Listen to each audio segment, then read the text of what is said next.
नमस्कार दोस्तों, स्वागत है आपका हमारे चैनल पर।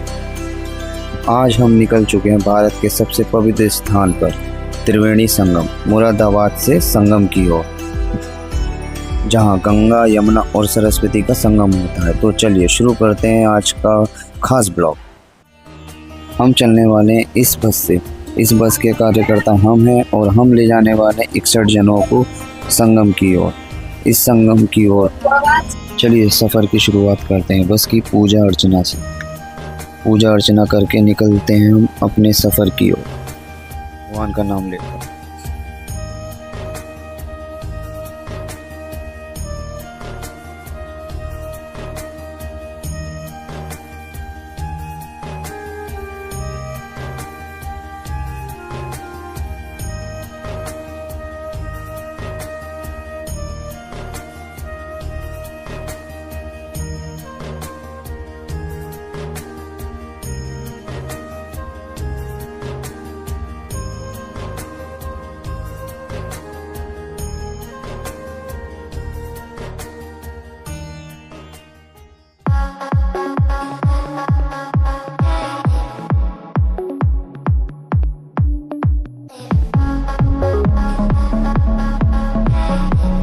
हमने अपनी यात्रा की शुरुआत मुरादाबाद से शुरू की है। हमारे सफ़र की शुरुआत रात 10 बजे से चालू हुई है। रात भर पूरे सफ़र का मज़े लेते हुए और यात्रियों को नींद पूरी कराते हुए हम सफ़र का मज़ा लेते हुए और सभी यात्री सोते हुए, क्योंकि लेट बहुत हो चुके थे, रात का टाइम है तो सभी यात्री पीछे सो रहे हैं।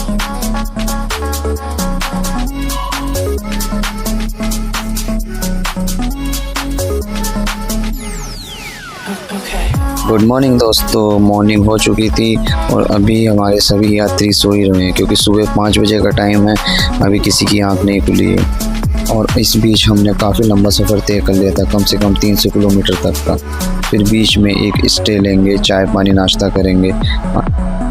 बने रहिए आप हमारे ब्लॉग में, एंड तक करवाएंगे हम आपको त्रिवेणी संगम के दर्शन के साथ साथ कराएंगे लेटे हनुमान जी के दर्शन और सफ़र का पूरा मज़े लेते हुए।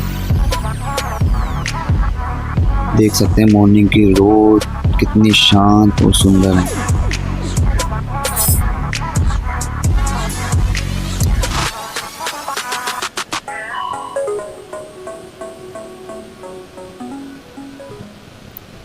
देख सकते हैं आप हमारी वाइफ, हमारा बेटा कैसे सो रहा है। बस के सभी यात्री पीछे सो रहे हैं। मैं दिखाता हूँ पीछे से आपको, क्योंकि पूरी रात का सफ़र कर चुके हैं, इसलिए सो रहे हैं। गुड मॉर्निंग दोस्तों, सभी यात्रियों को उठा के हमने एक टी ब्रेक लिया। एक होटल पे रुकवाया जिससे सबका टी ब्रेक करा दें। चाय की शुरुआत मॉर्निंग से ही शुरू होती है और सभी यात्रियों से एक अनुभव लेंगे कि हमारे साथ ट्रैवल करके कितना मज़ा आ रहा है, और ड्राइवर से पता करेंगे कि हमारे साथ रह के एक फैमिली जैसा माहौल है या नहीं।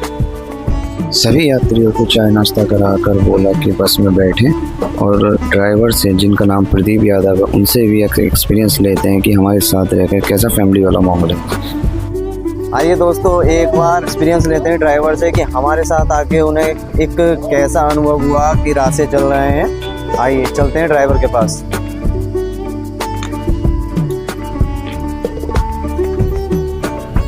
ये हमारे प्रदीप भैया, प्रदीप यादव। ये बताएंगे रात से हमारे साथ सफ़र कर रहे हैं कि हमारे साथ कैसा एक्सपीरियंस किया। हमारा व्यवहार या कुछ परिवर्तन कुछ ऐसा लगा कि एक अपनापन, सब कुछ बढ़िया। और आगे कुछ जो हमारे ट्रैवल करते लोगों से भी एक बार एक्सपीरियंस लेंगे कि उन्हें कैसा अनुभव हुआ हमारे साथ पूरी रात सफ़र करने के बाद। यात्रियों का भी अनुभव ले लेते हैं कि यात्रियों को हमारे साथ कैसा लगा। चलिए चलते हैं यात्रियों से पूछने कि हमारे साथ कैसा मज़ा आ रहा है, ये हमारी व्यवस्था और कैसा सिटी अरेंजमेंट है हमारी बस का। चलिए आइए शुरुआत करते हैं, एक एक करके सबसे पूछें कि हमारे साथ ट्रैवल करके कैसा महसूस हो रहा है। रात से हमारे साथ हैं, आप कुछ बताना चाहेंगे? हाँ, हमारे साथ रात से हमारे साथ हैं। हाँ, बहुत मजा आ रहा है, बहुत एंजॉय हो रहा है। एक व्यवहार वाइज बताइए। बहुत अच्छा व्यवहार है, हर जगह रोक रहे हैं, हर सुविधा मिल रही है। बारिश का भी पूरा मजा आ रहा है। मौसम भी बहुत अच्छा हो रहा है। आइए कुछ और एक्सपीरियंस लेते हैं। आप कुछ बताना चाहेंगे? बहुत बढ़िया मजा आ रहा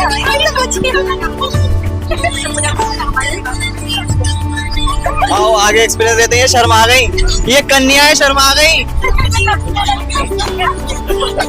आप कुछ बताना चाहेंगे? हाँ बताना चाहते हैं, हमारी हिमांशी गिर गई पानी में बरसात में। एक एक्सपीरियंस और मिल गया।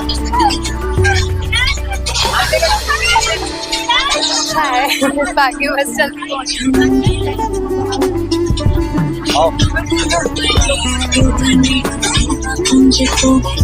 इसके साथ साथ एक बस टूर भी हो जाएगा।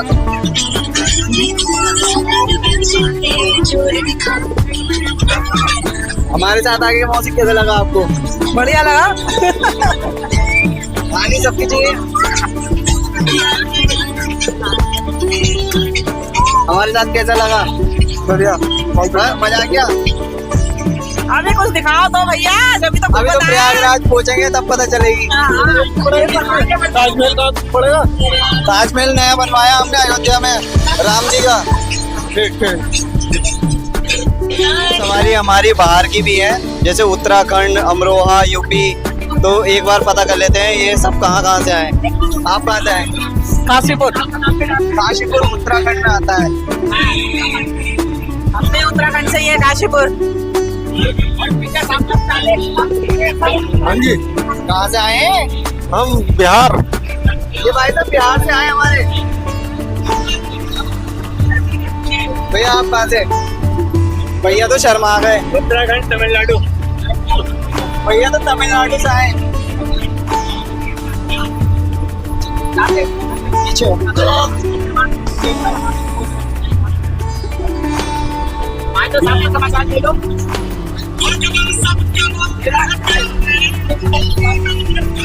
कुछ बताना चाहेंगे आप? बहुत एंटरटेनिंग है, बहुत अच्छा है, बहुत अच्छा है। ये मास्टर साहब हैं और कॉलेज से छुट्टी लेके आए हैं खाली हमारे साथ घूमने के लिए। आजकल बेरोजगार है, छुट्टियां पड़ लगी हैं। बेरोजगारी देख लो, स्कूलों में भी होने लगी।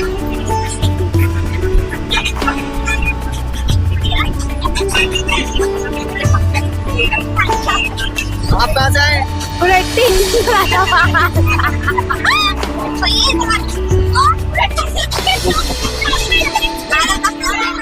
सभी से बातचीत करते करते हम पहुंच चुके थे प्रयागराज की सड़कों पर। प्रयागराज सड़कों पर सफ़र करते हुए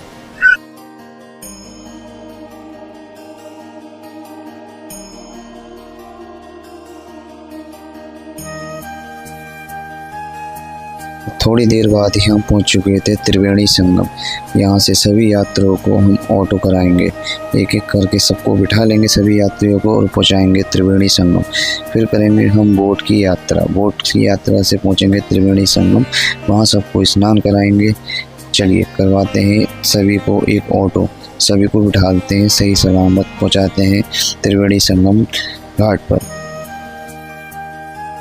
देख सकते हैं हम बिठा रहे हैं सभी यात्रियों को त्रिवेणी संगम या घाट के लिए ऑटो में, और सभी यात्रियों को बिठाकर हम भी निकलेंगे त्रिवेणी संगम घाट की ओर। सभी यात्रियों को त्रिवेणी संगम घाट की ओर हमने बिठाकर हम भी निकल चुके थे त्रिवेणी संगम की ओर ऑटो में बैठकर, और थोड़ी देर बाद ही पहुंच चुके थे त्रिवेणी संगम घाट पर, जहां से मिलती है बोट। बोट हमें ले जाती है त्रिवेणी संगम। यह है त्रिवेणी संगम घाट, यहाँ से मिलती है बोट। यहाँ से करके निकलते हैं बोट से त्रिवेणी संगम की ओर, जहाँ मिलती हैं 3 गंगा। यहाँ मिलती हैं गंगा, जमुना और सरस्वती, तीनों का संगम होता है। आइए दिखाते हैं गंगा, जमुना, सरस्वती। चलिए यहाँ सभी यात्रियों को कराते हैं बोट, और बोट की पर सवारी हमने तय कर ली है, जो है 100 रुपये पर सवारी। 100 रुपये पर सवारी के हिसाब से बोट वाले लेंगे हमसे, और फिर चलेंगे हम बोट की यात्रा पर त्रिवेणी संगम की ओर। एक एक करके काउंटिंग करते हुए सभी बोटों में सभी यात्रियों को बिठाला, क्योंकि सभी यात्री हमारे 61 सवारी है, तो सभी को ध्यान रखना पड़ेगा। सभी यात्री को बोट में बिठाकर सबसे एंड में निकल चुके थे हम, और अभी बोट वाले हमें देंगे लाइफ जैकेट।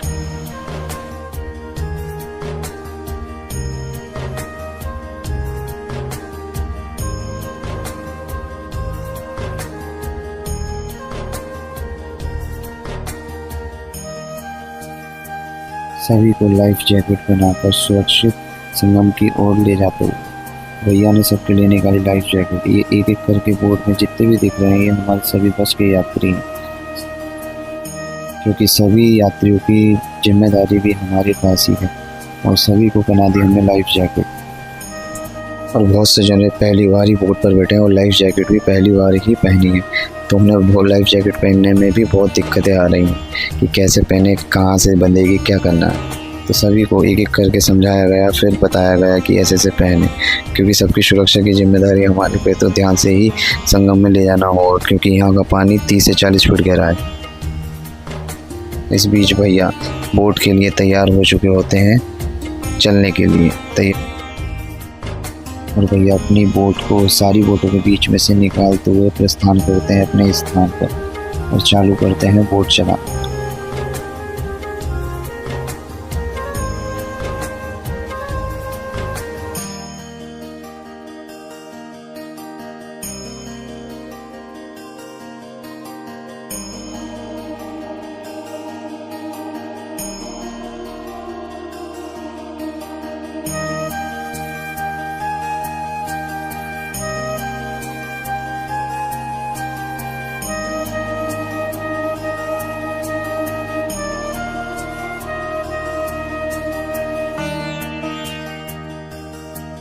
चलिए दोस्तों, अभी हम बोट से संगम की तरफ जा रहे हैं। आपको दिखाएंगे हम गंगा और यमुना का पानी का रंग अलग अलग दिख रहा है। यही वो जगह है जिसे त्रिवेणी संगम कहा जाता है।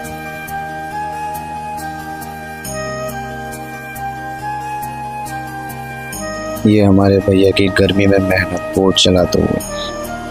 कहते हैं कि बोट चलानी आसानी, पर बोट चलानी आसान नहीं होती। इतनी सवारियों को चाबुक से पानी की सतह से तेज तेज चाबुक चला के दोनों हाथों से खींचना, ये बहुत ही मेहनत का काम होता है।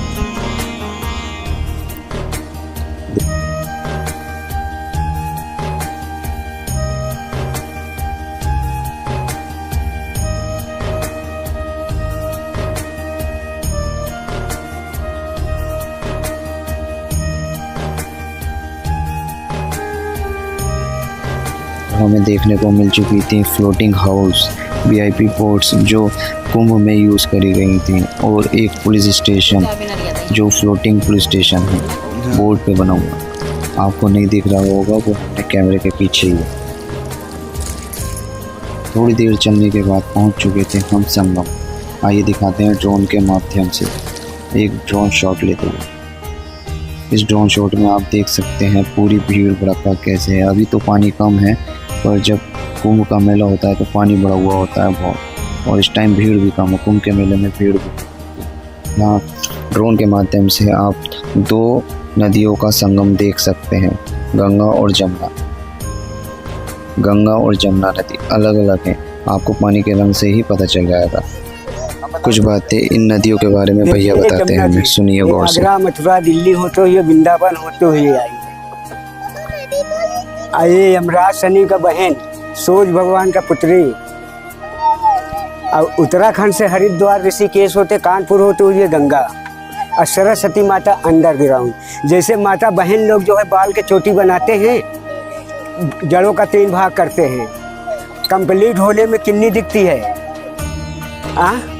कंप्लीट होने में 2 दिखेगी, एक दूसरे में घुसी रहेगी, एक छुप जाती है। इसको बेड़ी कहते हैं, उसको त्रिवेणी कहते हैं।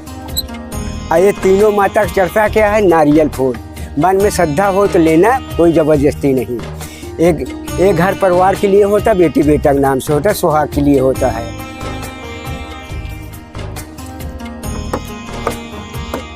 और वहाँ देखिए, कोई भी चीज़ दे चढ़ाने का, कोई भी सामान मत छूना है। छुओगे तो पैसा मांगेगा। और जल्दी जल्दी 3 गिलास दूध चढ़वा देगा, कहेगा 50 रुपये गिलास दो, कहाँ से दोगे?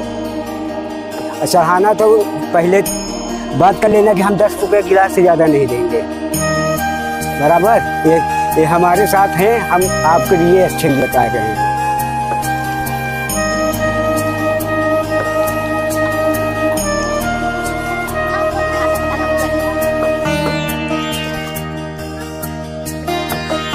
इसको दीपदान नहाने के बाद अपने नाव पे जलाते हुए चले जाना।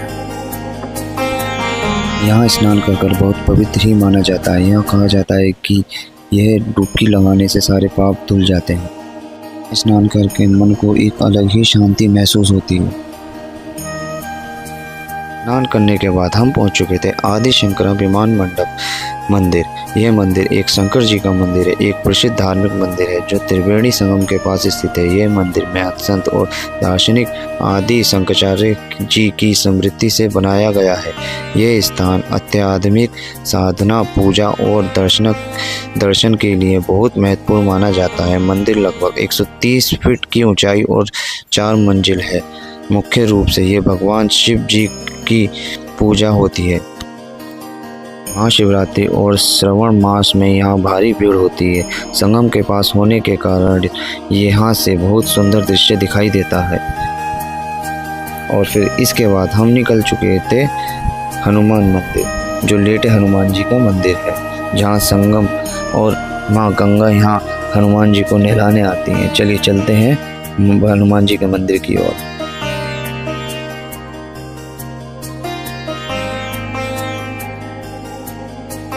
थोड़ी ही दूरी पर था लेटे हनुमान जी का मंदिर, जो हम लेटे हनुमान जी के मंदिर के गेट पर पहुंच चुके हैं और गेट से एंट्री करके लग जाते हैं लाइन में। थोड़ी देर लाइन में चलने के बाद मंदिर आता है। मंदिर में करते हैं हम लेटे हनुमान जी के मंदिर के दर्शन। प्रयागराज का सबसे प्रसिद्ध और लेटेस्ट चर्चित हनुमान मंदिर, जो बड़े हनुमान जी मंदिर के नाम से भी जाना जाता है। मंदिर त्रिवेणी संगम के पास स्थित है और यह भगवान हनुमान जी लेटे हुए अवस्था में मूर्ति में है, जो पूरे भारत में सबसे बहुत दुर्लभ मानी जाती है। यह हनुमान जी की 20 फीट लंबी लेटी हुई प्रतिमा है। बरसात मानसून में गंगा का पानी आकर हनुमान जी के चरणों को स्पर्श करता है। और मंदिर से सफर करने के बाद हम निकल चुके थे प्रयागराज से बनारस की ओर।